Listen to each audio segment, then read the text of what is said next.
Good afternoon, everybody, and welcome to this week's Fireside Chat. I'm Michael Simpson, the operating principal here with Keller Williams Coastal Properties in Long Beach, California. Well, the talk of the town seems to be this robo-signing issue that we've got going on, and you know, it's just amazing to me. Pretty much everybody in the world knows that when you sign a contract or an agreement, acknowledging that you've read the agreement, that you are supposed to have read the agreement. Apparently only our government and now the banking industry is not aware of those things. It's amazing to me. But nonetheless, that's the talk of the town, and what I'm talking about specifically is the freeze on foreclosures and REO transactions that you've heard about. It started off, it was only in 23 states, in these states that do judicial foreclosures, where they go to court to process their foreclosures, and then Bank of America recently jumped on that bandwagon, as you know, here very recently, and said no, we're going to delay foreclosures in all 50 states, including the non-judicial foreclosure states like us here in California. So essentially, what that means is they're going to delay the process, stop the process altogether while they go back and they review their files to make sure that they are processing foreclosures correctly. That's pretty much what that means. They're saying, and by the way, I just heard today that the Attorney General's offices in all 50 states are also on that bandwagon now, which means that all the other banks, not just Bank of America, are probably going to join Bank of America with that. So I don't know that for sure, but that's probably what's going to happen. And what they're saying is it's going to take them 15 to 30 days to go back and just make sure that they're processing them correctly. And that's what that means. And really, it probably means more like 60 to 90 days is probably what that means, because we know how banks are with hitting their deadlines. So it means a little bit of a delay in the foreclosure process. We're already starting to see some escrows that have been delayed. We've seen some listings that have been pulled off the market while they are going through this process. So, you know, I'm not going to get into that a whole lot here. I wanted to throw that out because it is, like I say, the talk of the town. There's so much information out there already that you can get your hands on if you want to know specifically what it means and why it's happening and what it is all about. There's CAR put out an email. NAR has got a video out, and you can Google it. It's just everywhere. There's lots of information on it.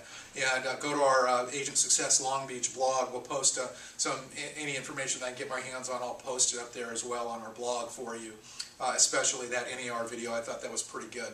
But what I thought I would share with you today is just some things that you can kind of make a positive out of it, and what you can do about the situation. And one of them is our inventory, where it's a good thing that this is occurring right now. And I want to show our inventory report that Jessica is so wonderful at putting together for us. Thank you, Jessica.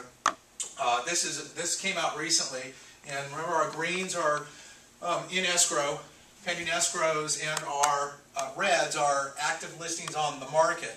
And right now we're sitting on about 1,345 listings available on the market. At the beginning of the year, we had about 900 listings on the market, and we have had we've averaged about 690, about 700 pending sales pretty steadily through the year. Every single month, approximately 700 homes are going into escrow every single month.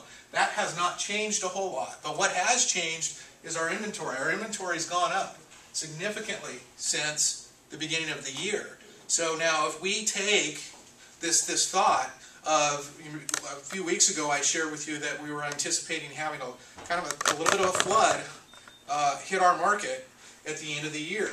Well, if that doesn't happen, that's a good thing.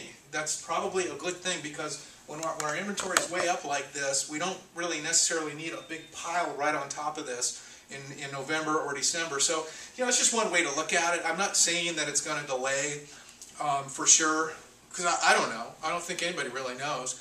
I'm not saying that's going to happen, but what I'm saying to you is it's a way of looking at the situation and spinning it into a positive and sharing positive information with your clients. The other thing that is going to be positive with this is short sales. If all of the REOs and foreclosure processes are halted, then that gives you a great opportunity to get a short sale through that you wouldn't have gotten through prior to this occurring. So it's a great time for you to jump in that short sale market, and it's a great time for you to work short sales. As frustrating as those can be, it is a great time for you to do that. And again, it's important that you spin this information to your clients in a positive manner, because what they're hearing is and reading and seeing is only the media and only the negative information. So you've got to give them some positive information. All right. So I wanted you to keep an eye on that. We have a short sale panel coming up at WCR. You guys, it's going to be phenomenal. It's November 15th from 11 to 1. We have 4 bankers coming to the panel. They're going to be on this panel at WCR. Bank of America, Wachovia, Chase, and somebody else. I'm sorry, I can't remember right now. But there's 4 of them. So you want to get to that event. Again, it's Wednesday, November 15th, 11 to 1. If you want to learn about short sales, again, it's kind of the market of the moment, and it's a great opportunity for you to take advantage of. Again, go to our website, watch for information that we're going to be pushing out to you on this topic, and just try to make the best of it for now. And thanks for watching. We'll see you soon.